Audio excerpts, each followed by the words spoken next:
So I made a video a little bit ago about music theory and why it's useful for being a musician, but I only had 60 seconds to explain it, and that doesn't really cover much of what I wanted to talk about. So I thought today I'd record a video explaining more about it and go a little bit more in depth about whether you, personally, as a musician, need it or not. So without further ado, let's get straight into it. My name is Vaughan and welcome to the MVP channel.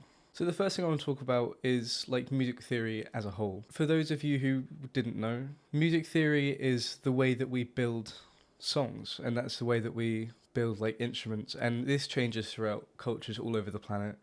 As you'll see, Indian music theory is completely different to our Western music theory. But today, just for ease, I'll be talking about just Western music theory. If you want me to go into further detail in a future video about different cultures' forms of music theory, that would be something really fun I could do.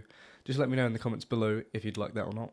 But as I said, today I'll just be talking about Western music theory because that's what I'm good at. Well, I say good, that's what I'm competent at. Music theory is like the language and the framework that we use to understand how music really works. So this is how we get scales and chords and different things that sound well together, also known as consonants. And while this tool can be really helpful in learning music, it may not be suited for everyone. You must know a couple of those people that all they do is they learn a song off tabs note for note, and then they just play that over and over and over again. Now personally, I don't find that enjoyable because when I learn something, I want to be able to use it and adapt it to how I play it, or even just be able to play it differently every time I perform it. And this is done by knowing music theory. If you know what a major scale is, when you learn something like Sweet Child of Mine, you'll be able to solo over it, because you understand the framework on how that riff is built, no matter how overplayed it can be. So that's the first pro of music theory. It's easier to learn things and remember things because you have something to build off on. To work on. There we go. So this means if you do ever get to the point of performing, or even if you already are at the point of performing, you can play something that varies to keep the audience entertained. But this isn't the only good thing about music theory. It also helps when you're writing your own stuff, if that's what you do as a musician. While a con of music theory is that there's so much of it to learn and it's so difficult, it is really helpful when you start playing your own stuff. Because when you know what sounds really good together without having to figure out painstakingly by ear, it makes it really easy to write cooler things and more interesting and complex ideas. Like if you understand the simple 1-6-4-5, then you can play any Taylor Swift song and you can write any Taylor Swift song. The only issue with music theory is how long it can take to get good at. Yes, you can see hundreds and hundreds and hundreds of videos online about, oh, music theory, you can do this, music theory, you can do that, you can do this, you can do that.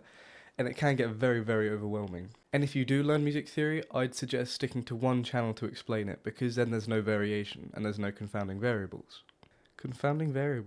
But as I said, there is a lot to learn about it, but as long as you know the basics, you really can't go wrong. The way it was explained to me is that we're going to be doing music for the rest of our lives most likely, which can be decades and decades and decades. So what's the issue with spending a couple of months getting good at music theory and then having that for the rest of your life? The benefits significantly outweigh the limitations. I watched a video when I first got into music that said music is obviously like a language, as we all know, and music theory is like linguistics. Now what does that mean? Linguistics is the study of languages as a whole. And say if I told you to learn Spanish and I gave you 5 words to learn, over a couple of years, you'll get incredibly, incredibly good at those words, I can guarantee it. But then if I ask you to say something that's not those 5 words, you're going to be really confused and you're not going to know what to say. And this is because you've learnt the words themselves without knowing why those words are what they are. This relates to music because if you don't know why things that are played sound good, then you can never build on that and make it your own. If you don't know a major third is happy and a minor third is sad, then it'll be a lot more difficult to write something that is happy or sad because you can't convey the emotion because you've not got that framework to build on. Now don't get me wrong, you can do this without music theory, you can learn it by ear, but I promise you it takes significantly longer to do it, and that's such a hassle which I'm sure you don't want to go through. But just remember, the reason why we do music, well, the reason why most of us do music is to have fun. And if music theory really is that bad that you can't have fun at all after learning it, then maybe it's not for you. And maybe you can just stick to whatever you're playing. And there are hundreds of YouTube channels out there, as I said before, that are doing this, and they break it down really easily for you.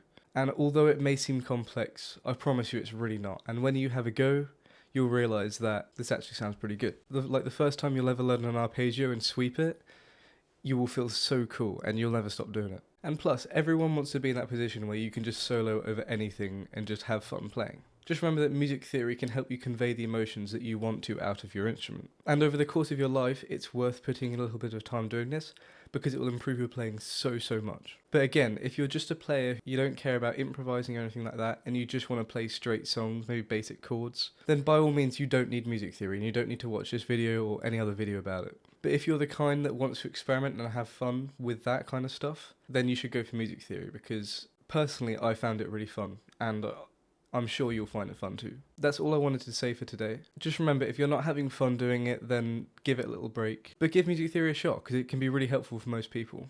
And you'll never know until you try. But just have fun and make sure you practice and enjoy yourself, because that's the whole point of music.